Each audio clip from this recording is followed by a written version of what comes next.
From Mothman and Nessie to the spirit that haunts your home, welcome to Bob After Dark, a podcast about legends, lore, and the supernatural. So turn your lights down and your volume up and enjoy your trip to the shadows.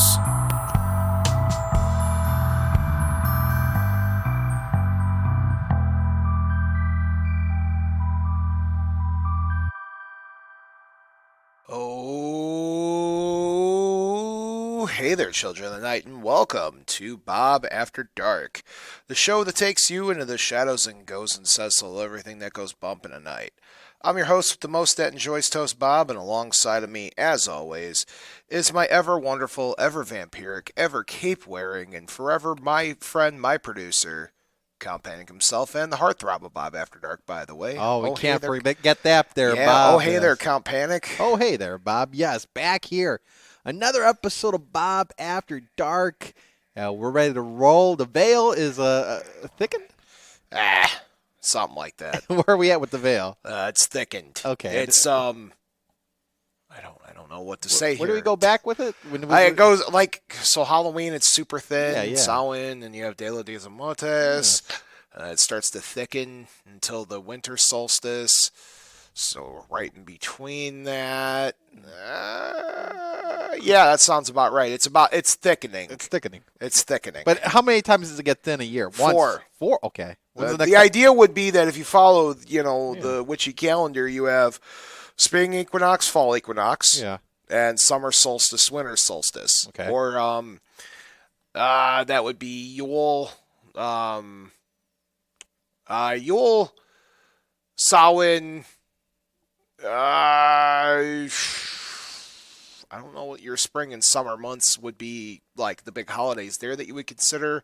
Laboon, I guess. I don't know. You get the gist, though. It's usually thick around 4 times a year. Yeah, okay. I'm going to keep it on my calendar here. Count, it's been a hot minute. It just seemed like everything went on for the past few weeks. Yeah, a lot going on. We started with Halloween. And then elections. And then I left for New York. And now we're back here now. We're back here now. It's like a time hop. It is like a time hop. It's weird. When I'm out of it for a couple weeks, this one's going to be for the dedicated fans because I am tired. Count Panic is tired. And we're going to make it through it, though. We're going to make it through it. Because, Bob, that's what the fans, at the end of the day, they demand. That's what they want. They deserve it. Yes, absolutely. So what's been going on with you? Bob, it's been a fun Halloween was fun. We had a great time with that. I didn't even see it after until since Halloween, right? Yeah. So that was good. It was a cold night. Remember, it was we had very snow. Cold. Yeah, it was snowy and it was cold. But sometimes Halloween ends up like that. But until then, just been enjoying the fall equinox. But yeah, the Halloween was a pretty snowy one. How was yours? It was peaceful. I enjoyed bourbon and apple cider together. Yes, mixed. It was wonderful. That was great, and I enjoyed some movie time. Watched Trick or Treat, which was a fantastic movie. That's my usual go-to for Halloween. Did you bob for apples? I did not bob for apples. However, I can see where the name would come in that you would actually do that. But that's the thing. Take the name out of the equation. That's the thing you don't see at parties anymore. A good old-fashioned tank of apples you can bob for. That was a big thing back, right? In the Once old upon days. a time ago, that was the way to do it. Yeah. No, and it's just been playing catch-up on existence has been so hard. And then the next thing I know, we're 3 weeks into November. I can't believe it. Well, how was your New York journey? New York was a good time. It's my favorite city in the world to visit. I have high praise. It is. It's always hard leaving New York. Fun little Bob fact about me: I almost lived there. That was my goal for a long period of time, and it came close, and things happened, and I didn't move there, which is fine. I'm happy back where I'm at, and if I moved to New York, Bob After Dark would not be here. So there is a reason for everything, but I still love to visit when I get a chance. Nothing beats a New York bagel with plain cream cheese smear with some scrambled egg and cheese on that as well. My Lord. But do you have to go to New York for that? Or you... Hey, look, you could go where you want, but New York just has the best bagels. There's no question about it. And then, of course, while I was there, I partook in New York pizza, which is far Superior's not the word. What's the opposite of inferior? It is inferior to Chicago pizza, but I do like a New York slice. There's a lot of debate on that, though, because there's no debate. Look at me. Do I look like a man who doesn't know his pizza? But I'm just saying, when people say Chicago-style pizza, people always assume it's deep dish, but it's usually the pub pizza, right? I mean, deep dish is like a treat. Because listen, we live around here. We're not eating deep dish left and right. Right. You know, that's like a treat, right? That's like you did a good deed. You get some deep dish pizza. Whereas traditionally, you don't. When you eat normally that pizza, it's not deep dish. It's just pub style. Pizza. Pub style is, I believe, the true Chicago style. Yeah. The deep dish is for the tourists and very fancy special occasions. It's a treat. It's a treat.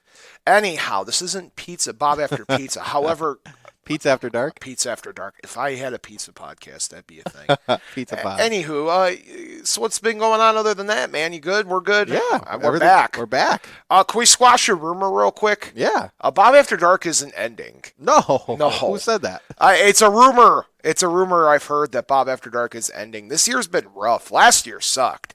And it just seems like 2023 has followed suit, folks. I know I've been back and forth, and that's tough. Count Panic has some new beginnings on the horizon, but Yeah. Bob After Dark Continues. The show continues. Bob After Dark will be here. We're not going anywhere. No. But life happens. Life happens, There's, folks. So let me squash things the going rumor. on. Bob After Dark ain't going nowhere. No. It is still my happy place. It's still something I do with Count Panic as much as we can. Yeah. And we're happy to have it. We're happy to have it. I Yes. mean, no matter what outlets we're on, we're happy to have it. Exactly. So, Count Panic, if this is your first time ever watching It's or not. listening to Bob After Dark, Oh. it's not. But if it was your Oh, first, okay. we are your weekly-ish paranormal show where we talk about legends, lore, supernatural things that go bump in the night, lights in the sky, weird cryptid stories, and of course, Count Panic's favorite pizza topping. Okay. Favorite? Well, did you just think about that right now? The favorite pizza topping, Bob. I'm a traditionalist. We're just going for one. Yeah. I'll do sausage pizza. Okay. Now I know that for you can't. Just cheese. But do you prefer anything with the cheese, like a vegetable or something? Tomato, not tomato. That's a sauce. Green pepper. Nah, just cheese, man. Is cheese? Jalapeno. Oh, no, too spicy. Remember, I have that Polish tongue. I don't do that right, stuff. spicy. Yeah, no spicy. So cheese pizza. We split the show up into two parts. That is where the first part of the show is where we have this weird, spooky news of the week. That's where you, the fans, and me, the Bob, go diving into the world of the paranormal news. That's anything from the weird and unusual, making it to headlines, or cryptid sightings, ghost encounters, or weird advances that borderline on science fiction. We have all of that stuff, and then we cut over to the lore of the week. That's where I rip for the file straight from Dr. Mun Vanderson's notes, and I bring to you guys some weird story of the week, weird paranormal thing that I take you on this journey for, folks. So that's the lore of the week, and we'll get to that a little later. But without further ado, are you ready for an episode, Count Panic? Yeah, let's do it. Let's do it. All right, let's dive right in. So, first story comes to us from old Tim Binnall, our pal Tim Binnall, over at coasttocoastam.com. This is the only Tim Binnall story I have this week, but a unusual figure with elongated waving arms has been detected on Google Street View. A peculiar figure with elongated arms was recently discovered beside a road in Utah, capturing attention due to its bizarre appearance resembling an exaggerated Mr. Tickle from the Mr. Men series. This strange sighting, widely shared online, puzzled many viewers who speculated it was either a prank or manipulated image.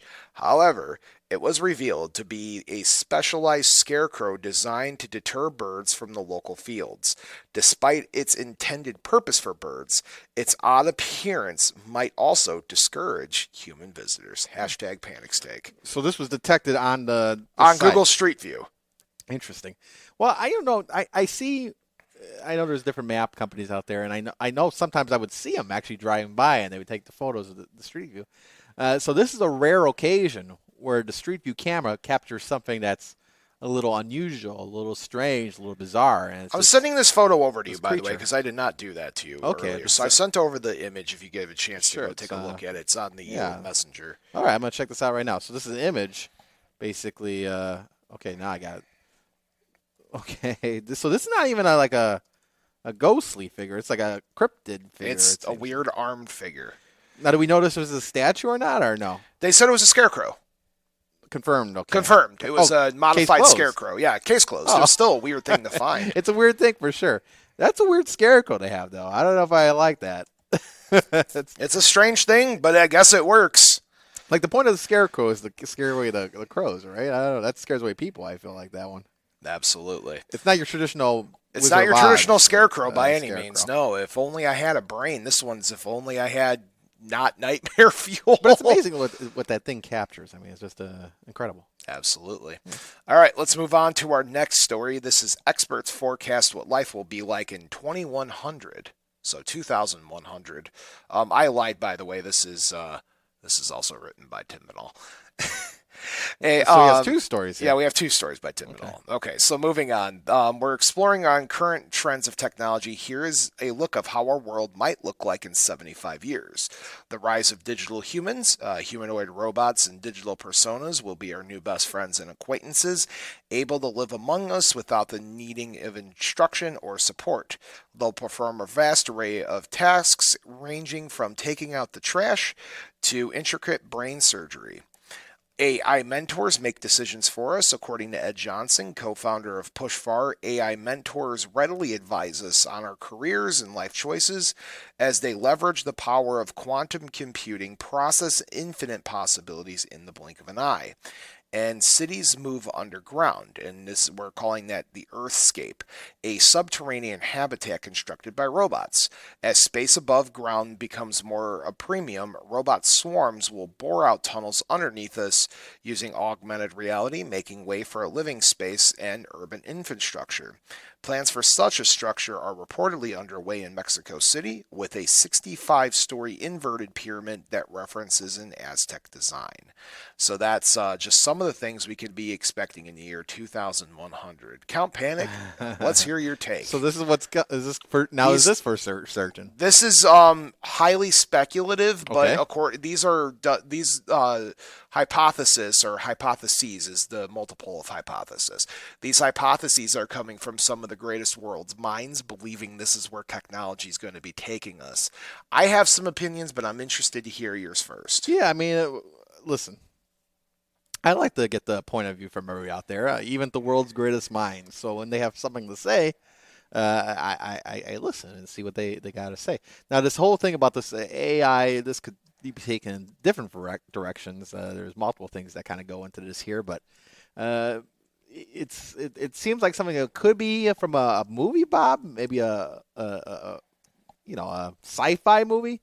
But as we live day after day, it seems like something that could possibly be true here, Bob. Yeah, absolutely, man. We're at that point. There is a website, and I'm not going to say the name because they're not sponsoring me, so I'm not giving them that free thing. But it is an AI chatbot. So AI chatbots aren't new by any means. Do you remember back in like the 2000s we had the chatbots on AIM and those stuff? are like the first of its kind, right? Exactly, but they're really advanced now. And there is a particular website that shares a name with, let's say, Blade Runner lore. Mm-hmm. And these things are a paid subscription model where you pay to get this AI partner that will talk to you every day in any form you want it. So that is instant gratification. You have a person there you have a thing to listen to all of your deepest, darkest secrets. You have something to share companionship with when you're bored and lonely. You have something to play games with you potentially. We are living on the cusp of this concept of one singularity, or this concept of AI taking over. It is right here in front of us, folks, and I don't know if I particularly like it. AI that advanced is absolutely terrifying to me. People often ask me, Bob, what terrifies me most in the world? Number one, dolls. Two is the concept of a Terminator uprising. That's not a joke. Terminator or Blade Runner, iRobot, you fill in the blank. It's all the same concept at the end of the day. It's a terrifying thought, but yet that seems to be the future that we're moving towards. So I don't know. It is what it is. So, I mean, you think this is then the minds are correct here? Yeah, I don't see why not. The moving the cities underground is an interesting thought. You think that could really happen? Why not? I don't know. What about the simulation? Are we all in a simulation right now? That's what some people are saying. This is all just whatever this is around us, right? Yeah, the life's just going to continue to get weirder and weirder. Aliens are here. Aliens are here. AI's taken over. I had a conversation this past week at New York Comic Con. Or I wasn't at New York Comic Con. I was at Anime New York. Same place, same location, just different names. I had a talk with somebody I actually know from the world of the spooky. He's an artist who also deals in UFO stuff, and we bump into each other at shows here and there. He's actually going to be a guest on our show here very soon. Nice. I got to get in touch with him. Him and I had a good rapping session for a good 10-15 minutes about the concept of extraterrestrials and 4D, meaning fourth dimension, extra dimensional figures, and their concept of getting involved with humanity in some great reset. Not that I'm saying it's, whatever reset means, but the idea that we have gotten so far advanced as a species, and we're, there's always that constant looming threat of, let's just say very bad things going on between each other. It's the more we get to that point and the more we have, this AI to rely on and whatnot, it just seems like humanity is losing its humanity almost. It's like we're losing that concept of communication and whatnot. It's just strange to me. So you're saying that we're going kind of back in time. We are, yes. But yet with a lot of technology. Yeah, but we're moving very forward in time at the same. It's just this weird paradox of where we're at in this timeline. It just feels very off. Yeah, something's going on. Yeah, exactly. Something happening here. All right, you ready for the last news story? Yeah. All right. So this is a two-parter. This actually happened last week. So I wasn't in New York when this happened, but it happened right before I got there. So our first story, this is going to be a two-part story from two different articles. New Yorkers freak out after a mysterious green slime oozes onto the street, a la Ninja Turtles. Wow.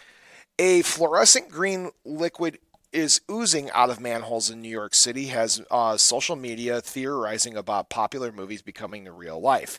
The mysterious green slime was caught on video, which is shown bubbling up from manholes and sewers in Manhattan near the World Trade Center by Daniel Pantillo, who had posted photos to X, formerly Twitter, and set off a social media firestorm.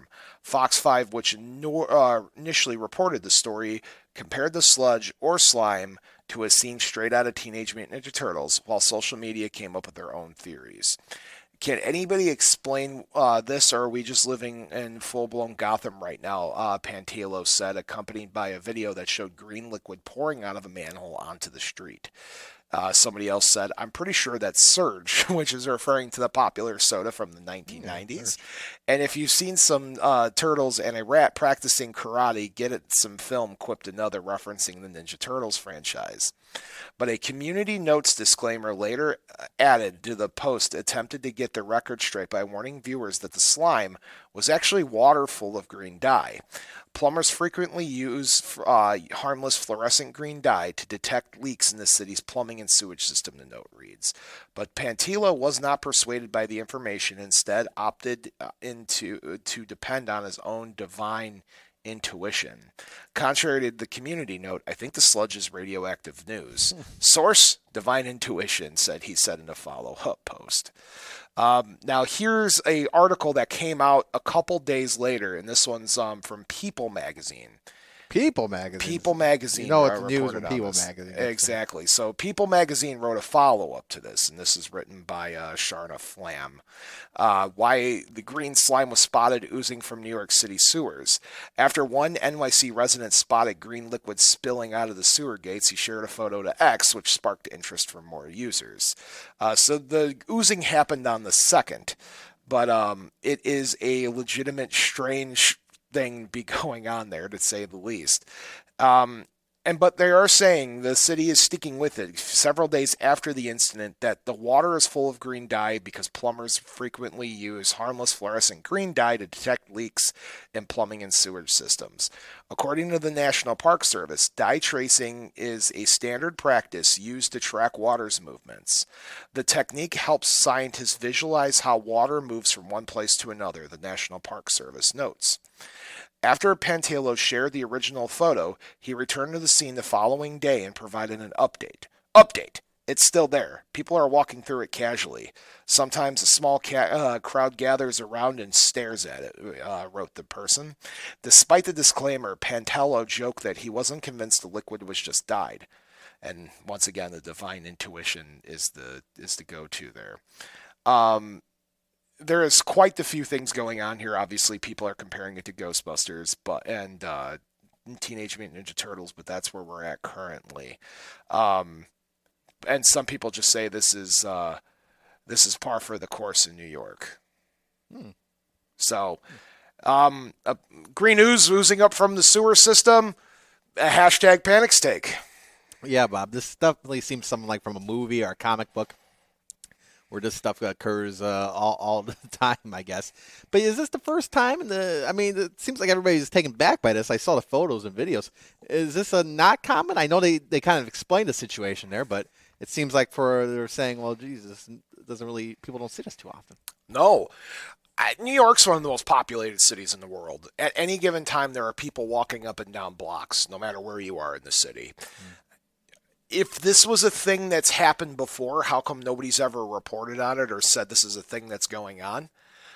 We talked about the pink slime last year that was oozing out that turned out to be something else, but the fact that we have green slime oozing out from sewers is a bit strange. But they explain it all. I mean, there's they nothing do. to worry Do you about, believe right? the explanation? Well, but here's the thing: how do you know? Maybe they're hiding something from us. Do you think? I'm curious what your opinion is. Do you think they're hiding something, or do you think Bob, that's? I think there's a conspiracy going on. Look at you! I think there are turtles down there fighting crime. The Ghostbusters and the Turtles have teamed up. Hey, that was a comic book at one point. Believe it or not, crossover that we need. Didn't think it would happen. It does happen. They should do that in a live action movie. I mean, they got the budget for it now. But Bob, but honestly, I guess I want to take the belief that the city knows what's going on, but you never know for sure. There could be some conspiracy with it. But you're saying you think it's just a operational working?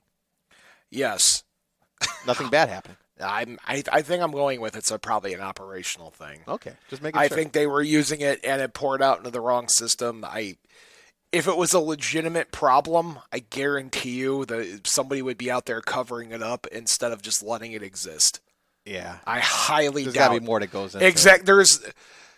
I have seen, and this is going to be borderline conspiracy theory, which this isn't the purpose of the podcast and show by any means. We're not a conspiracy theory show, but I will say, for a cover-up, I have seen a lot more interaction from the powers that be for a lot less. Does that make sense? Yeah. A giant green sludge pool pulling up from New York. You get what I'm saying? If you would think that there was a legitimate problem, or if there was something they were trying to cover up, they would do better of covering it up instead of just kind of leaving it there. Well, New York too. I mean, that sewer system has got to be one of the most high-end sewer systems of the nation. Those rats. You ever seen those New York rats? I have, yes. In person, or yeah, I have. I've never actually. been to New I York. saw one. I saw one just while I was there. They're massive. What are they on? I wonder. What? What are they like? What's on? What are they on? I wonder. It's like What some do kind you of. mean they're on? They seem like they're on a chemical, maybe that gets them jacked up or something like that. The garbage is just They're widely huge. available in New York. I You think realize so. that there's no such thing as alleys in New York. Yep. You just throw your garbage out in the street. Yeah. That's the thing. That's why there's so many rats around there. Exactly. Yeah. The Indiana rats can't compare. No, nor the Chicago rats. Chicago rats have nothing on New York rats. That's a fact. Do people? I know people compare the pizza and the hot dogs. Do we compare each other's rats too? No, because New York would definitely have us beat there. I couldn't tell you about the hot dogs. I am not the guy for that. But I could tell you that Chicago pizza is far superior to New York pizza. I am sorry to all of my fans in New York. Thin. It's just, I like it. Don't get me wrong. But, man, Falls apart. Thus, Count Panic has spoken. I'm just saying, I never been. The closest New York pizza I got was at the mall. They got what's that place in the mall? Sbarro or whatever. Sbarro. Sbarro's, you can slide into these DMs. You can sponsor. They say it's the authentic New York pizza, but how would I know? I'm here in Indiana, so I don't know what authentic New York pizza really is. I guess, but they take it for what it's worth. Fair enough. All right, Count, you want to take a quick break? Yeah, you want to take it right now? Yeah, let's take it right now. Folks, for our live fans, stick around. We'll be right back. And to our podcast fans, you're about to be hearing words from a podcast that you should be listening to. Stay tuned. Welcome to Ghostly. Pat, what are you doing? What? I want people to know that we're a podcast that takes a deep dive into some of the scariest ghost stories. But we don't do the creepy voices or weird sound effects. We debate the ghost stories. And aren't you supposed to be the skeptic? I am, but they'll find that out once they listen. Look, all you have to do is tell them to listen to Ghostly, and that our listeners get to decide which stories are real. And which stories are just old folklore. Exactly. Download Ghostly wherever you find great podcasts. Oh, jeez.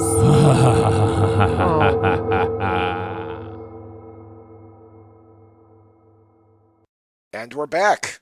Oh, hey there, Count. Oh, it's like we never left, Bob. It's like we never left. Yeah. What'd you do during break? Bob, during the break, I did a pizza taste test of all the pizzas Of all the in pizzas? every different state. So we're What talking was your favorite? not from the Illinois and the New York side, but you know what? You know what's underrated pizza? Idaho pizza. Pizza from Idaho. The potato pizza. Potato pizza. There are some weird pizzas out there now. That is a thing. Again, this is not a pizza podcast, but No, it's not. I'm just saying it's the That Idaho should be a thing, though. Sit down, have pizza with me, and we talk about ghosts. pizza and the paranormal. Yeah, pizza paranormal. There's the pizza paranormal party.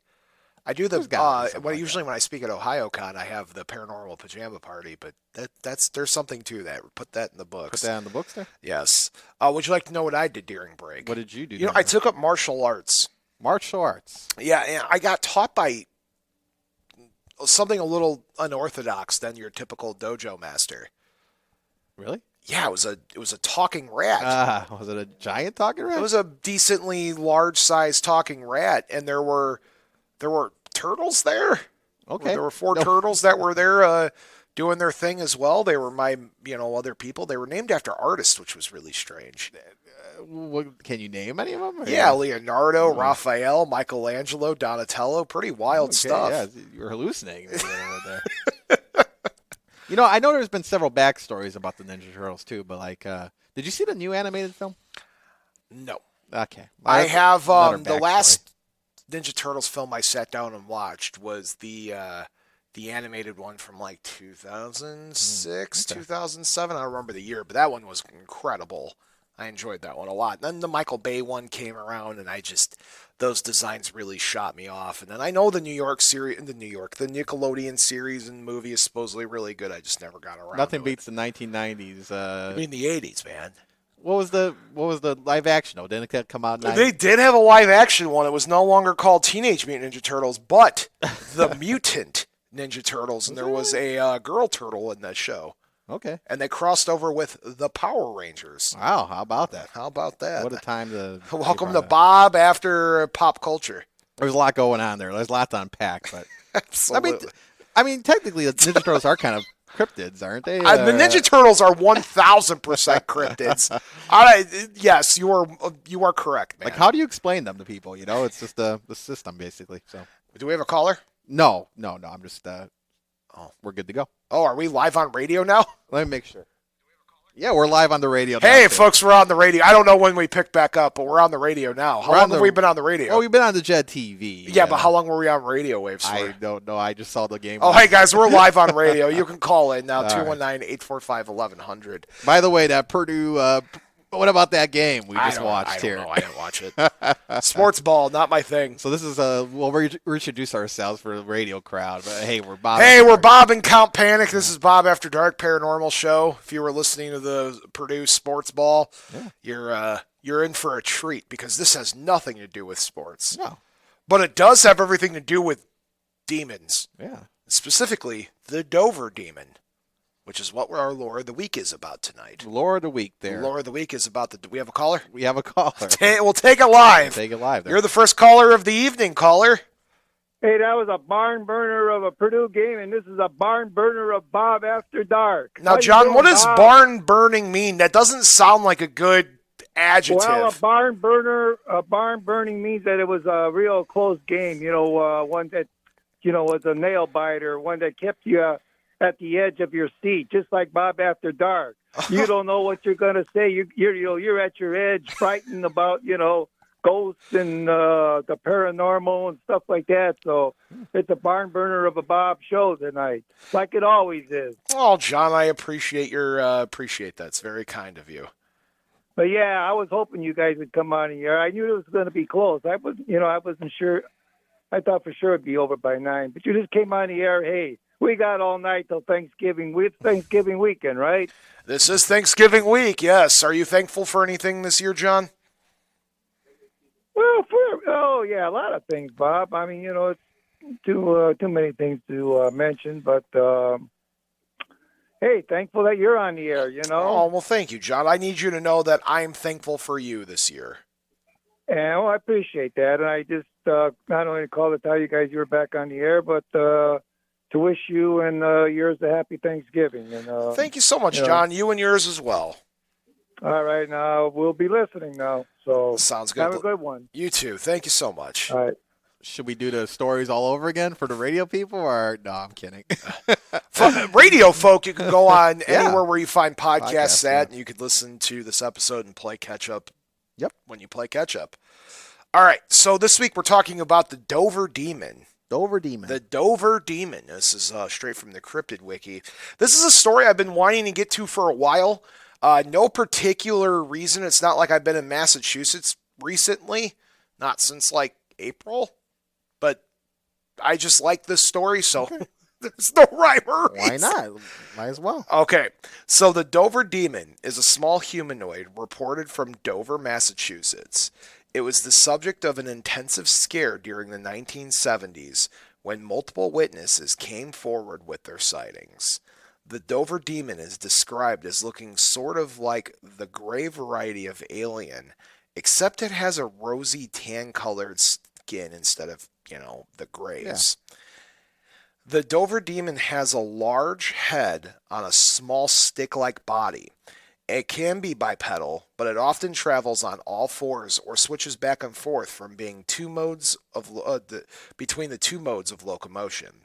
It has eyes that glow, unusually orange or sometimes green. It does not seem to wear any clothing, and unlike the Greys, the Dover Demon does not seem to be associated with any UFO stories. It just wanders around on its own. You are familiar with what I'm talking about when I say the Greys, right, Count? Yeah. The Greys, folks, for you that don't know, the Greys are a popular extraterrestrial term used for the classic, rendition of what an alien looks like. You look at any kind of alien piece of fiction stuff, and that's usually something you come across. Big, large, oval head, that's gray, black eyes, no other features other than that. But anyway, cryptozoologists seldom show interest in the Dover Demon because mainstream cryptozoologists are rarely willing to seriously investigate humans other than hairy humanoids. It seems that sightings only happen during a short period of time, with most claiming that sightings have now ceased. So the Dover Demon does not seem to be a pressing matter.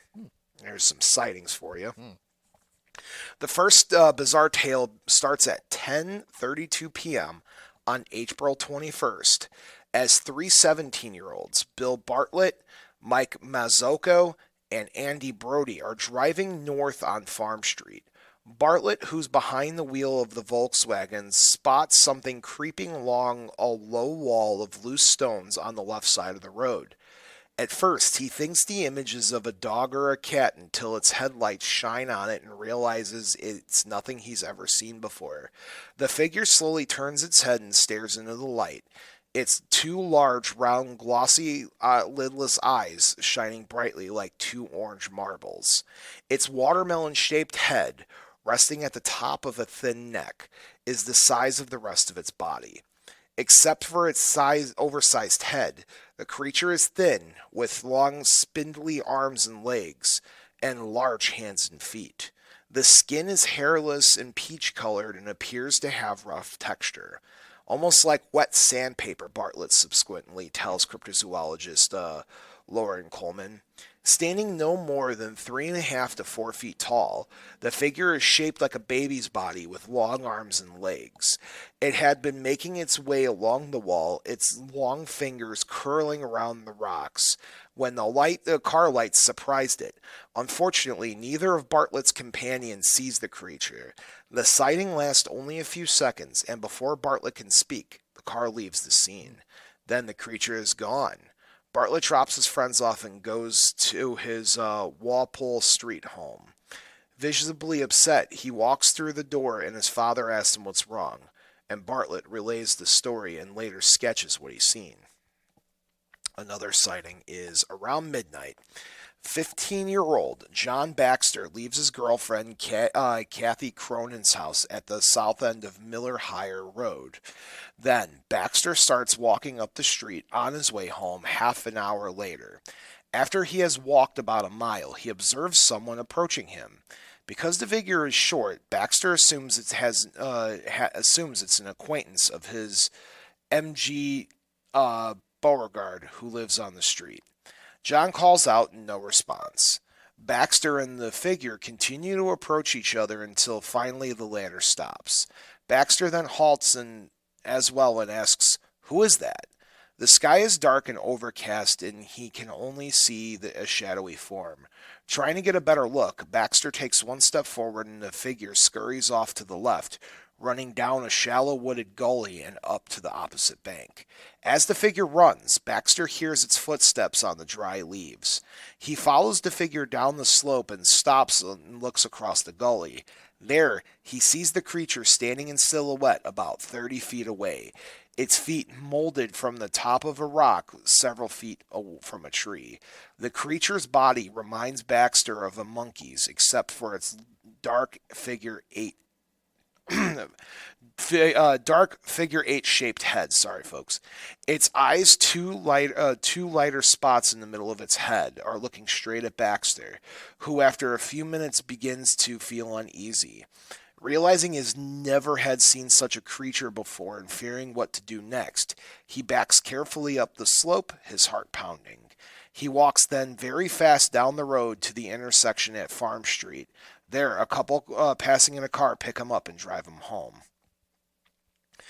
Skeptics usually claim that the Dover demon was a simply lost baby moose, glimpsed under unusual conditions that made it seem like a bizarre humanoid that sometimes went on all four legs. People who don't believe the explanation point out that all the sightings happening during the wrong time of year for a moose that small to exist, and they point out that Massachusetts is far from a normal place for a moose habitat. Even if such an orphan moose had been wandering around so close to populated areas, it seems as it would have easily been captured. If the explanatory power of the baby moose explanation appeals to you, then you can get around the worst objection by submitting a creature that does not actually exist in the area and can be born any time of year. A baby calf. An orange-furred orphan calf would be more of likely a candidate for such a proposal than a baby moose. Others suggested explanations including a monkey, dog, an alien, a mutation, or simply just a hoax altogether. Another explanation could be that it is an escaped and legal to own pet gibbon.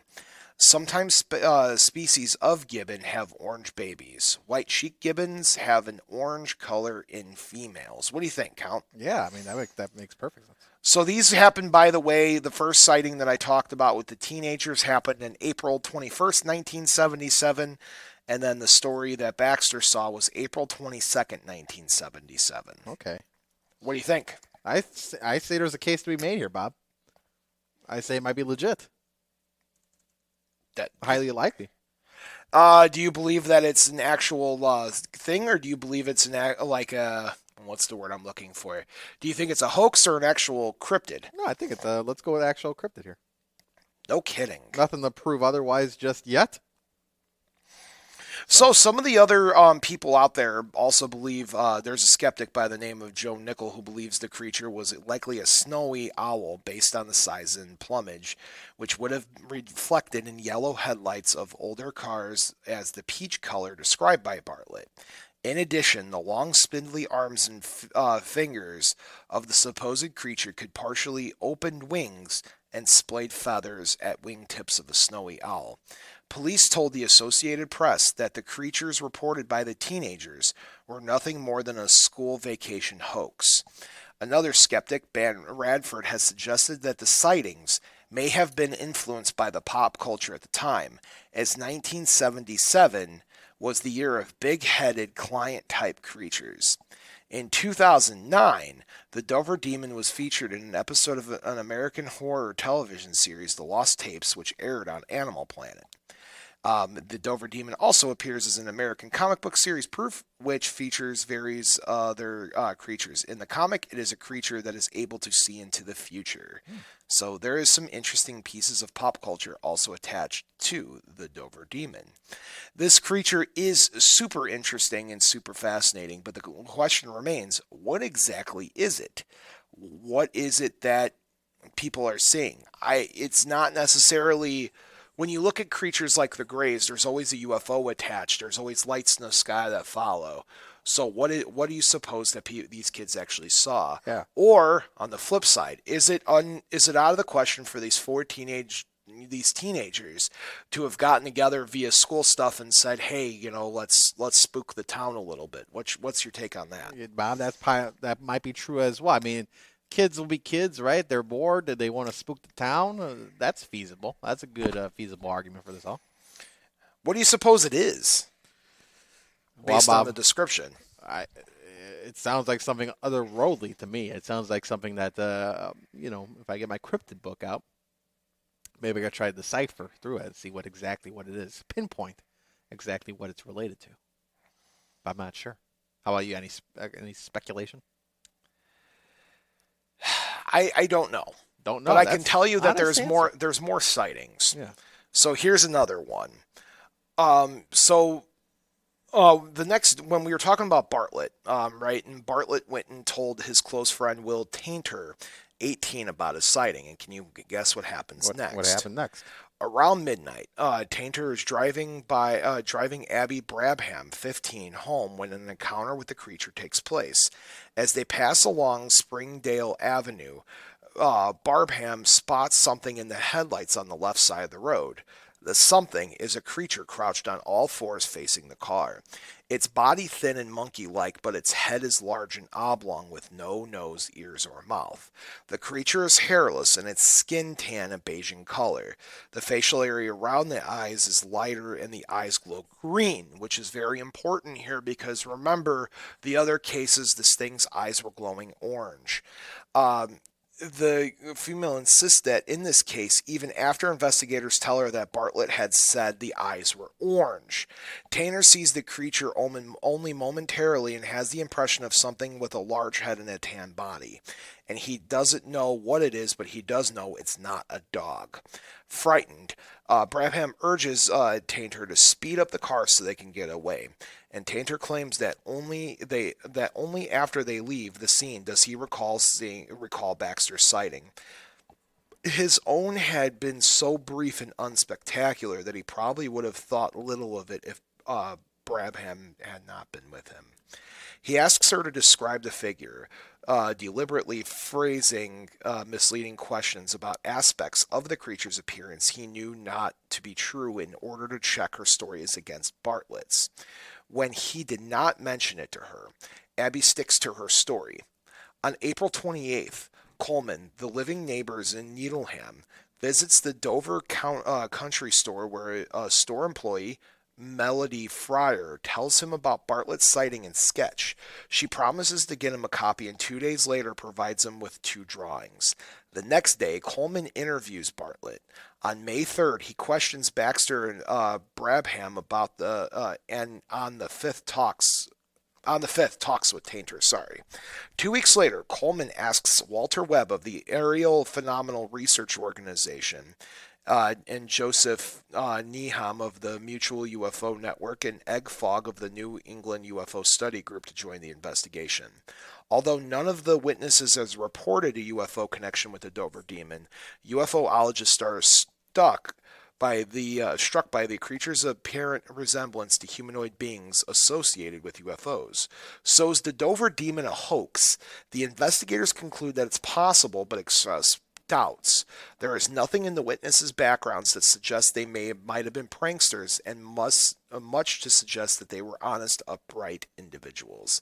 As Webb observes, none of the four were on drugs or drinking at the time, or his or her sightings so far were able to determine. None of the principals in the affair made any attempt to go to the newspapers or police to publicize their claims. Instead, the sightings gradually leaked out. Finally, the teenagers' own parents, the high school principal, and the science instructor, and other adults in Dover who comments were solicited didn't believe the Dover Demon was a fabrication, implying the youths did indeed see something. As far as the idea the witnesses were victims of somebody else's stunt, this seems most unlikely, chiefly due to the virtual impossibility of creating an animated, lifelike demon of sort described. But if the demon was real, what is it? A UFO being? Perhaps, but then nothing precisely similar has ever been reported before, according to Ted Belcher, who has collected over 1,500 UFO accounts for the Center of UFO Studies. On the other hand, maybe the demon is a member of a curious race known to the Cree Indians of eastern Canada as the Managishi, the authors write. The Managishi naturalist, Sigurd Olson, says in his book A Listening Post, are supposed to be little people with round heads and no noses who live only one purpose, to play jokes on travelers. The little creatures have long spirally legs, arms with six-fingered hands, and live between the rocks and the rapids. This report comes via bookrags.com, the website. The Unexplained Mysteries website, meanwhile, opines that, like many sightings of this nature, it seems unhealthy that it is some form of undiscovered natural species, but more of a genetic mutation or hybrid of some sort. There is also the possibility that what these people saw was some sort of alien being, as the case bears striking resemblance to many reports such as creatures at the sites of UFO activity. Unfortunately, there is no real way of finding out for sure. So, it is very interesting that there hasn't been a sighting of the by the Dover Demon. And if you're curious about the name, the Dover Demon was dubbed by a local newspaper to that area. By the way, I read some of that from Mr. Know-It-All at the old Milford Daily Times. So the Dover Demon case is a really interesting one where 4 teenagers experienced very similar body structure but 2 different sets of eye colors. And it pains me to think that this is an actual real sighting because there was only the 4 kids who saw it. There's never been a case of anybody stepping forward and saying they saw it. Maybe this thing was meant for them to see and them to see it alone, which is a fine theory, I suppose, but it just goes back to me thinking, is this thing an actual sighting or was it a hoax created by the 4 and the young lady just got the eye color wrong from the original story? I know that they reported talking to each other about it, and one gentleman said that when he was talking to the girl who saw it in the car, that he asked her misleading questions to get them to the point. Yeah. However, what I do find interesting between the sightings in the vehicle is that the sightings were always on the left-hand side, Okay. which is the passenger side of the vehicle. Yeah. Why is this thing, if let's say 100% the Dover Demon is real, why is it only making its presence known to the passenger of the car? That is my question to you, Count Panic. The presence of the car on the left side, because the driving technically would be The right. the right side. So there's something here that doesn't add up, Bob. Exactly. Why is it making an appearance on only the left-hand side of the cars is what I'm asking you. That's good. This is a good scientific question. Is there an actual answer, or am I just taking? Well, no, I'm interested to hear your take on this. Yeah. Well, I don't know why, Bob. Why would it appear on the left side of the car? There has to be a reasoning behind it. Yeah, but maybe just likes the left side of things.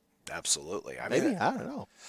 I think if it was real, and why they're seeing it on the left-hand side only is I think it wants to be seen.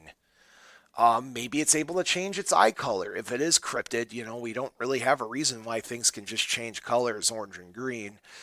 I don't know. Do you believe it's a hoax, or after everything I presented to you, or do you believe it's a real case that the Dover Demon was in fact real? Ah, man, Bob, there's not enough evidence. I'm going to say You're changing your tune. I don't know here, Bob. It could go either way. It could go either way. I'm going with. This is going to sound rough. I'm calling it a hoax. I'm going to call the Dover Demon a legitimate hoax. A hoax? I just don't have enough information. There's, you search the Dover Demon case, and you look up research on it, and I don't have legitimate testimony from these kids other than the 4 things. There was never an update. There was never seen again outside of that 1977 couple of cases that we had. We had 3 cases of it being seen within a 2-day span, and never to be seen again. Most cryptid encounters, or even UFO encounters, creature encounters, there's always that idea that these things exist, and you see them multiple times. Yeah. I kind of dig the concept that it could be one of the Cree natives had the belief that it was one of those creatures that play tricks on people, and it would make sense that if it was what the Cree people believed it was, which was one of the creatures from their neck of the woods, and it only existed to play tricks on travelers, what better way to play a trick than hang out on the left side of a vehicle where the passenger is, and make itself known to only the passenger to freak out the driver. Okay. Now, but in Bartlett's case, he caught it square on, and the thing ran away from him and stared at him. Maybe it's not a fan of being confronted. Maybe it is more afraid of us than we are of it. So if that's this case, I want to say it's a hoax. But I feel like maybe as I'm drawing my conclusions here and I'm saying things out loud, because when I initially did the research, and I've always heard this story because it's an interesting one, I've always kind of came to the concept of it being a hoax. But the more I'm talking with you about it here, maybe there's something to the story. Maybe something to the story, Bob. But again, it's one of those things that, again, go back and forth. But is there enough evidence to conclude it is actually something otherworldly there? Absolutely. Yeah. Do you have any closing words for our audience this evening? Be careful of those man-eating gourds out there. It's still the season for them. They're still in season, right? They're still. I think the man-eating gourd is in season all the time. So right? Be careful if you're, however you're doing your meal prepping. Make room for that man-eating gourd. Absolutely. How about especially you, on this Thanksgiving Yeah. time. This Thanksgiving, make sure you eat your man-eating gourds Before they eat you. before they eat you. Folks, thank you so much for watching and listening to another episode of Bob After Dark. On behalf of me and Count Panic, we just want to wish you all good night and sweet dreams. To my mom, good night, sweet dreams. To Dad, wherever you are in the universe, I hope you're happy, comfortable, and doing it, whatever it is that you want to be doing. And to Tiff, no matter where you are in the world, I hope you have the sweetest dreams of them all. Good night, everybody, and remember the 2 most important rules of Bob After Dark are: not all who wander are lost, and as above, so below. Until next time.